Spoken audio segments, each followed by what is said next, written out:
Pemerintah Kabupaten Musirawas segera menerapkan new normal atau tatanan baru. Menjelang hal tersebut, Wakil Bupati Musirawas Suwarti melakukan inspeksi mendadak atau sidak ke rumah sakit sampai ke klinik swasta. Sidak ini bertujuan mengingatkan protokol kesehatan sebagai persiapan menuju new normal. Persiapan menuju new normal, Wakil Bupati Musirawas Suwarti melakukan sidak ke sejumlah tempat. Pada Selasa 10 Juni 2020, mulai dari rumah sakit sampai klinik di wilayah Kabupaten Musirawas.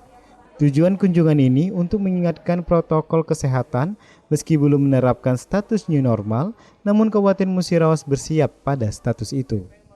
Wabub mengatakan dirinya bersama Dinas Kesehatan dan Camat mengunjungi sejumlah klinik di Kabupaten Musirawas dalam persiapan menuju new normal, seperti melihat tahapan dan kesiapan protokol COVID-19 dalam melayani masyarakat.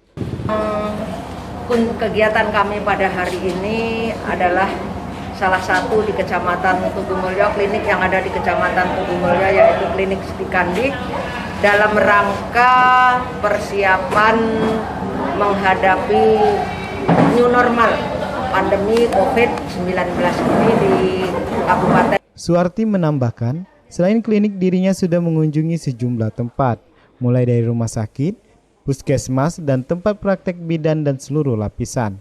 Semua ini berkaitan dengan melayani masyarakat sebagai persiapan new normal. Laporan tim Silam Pari TV.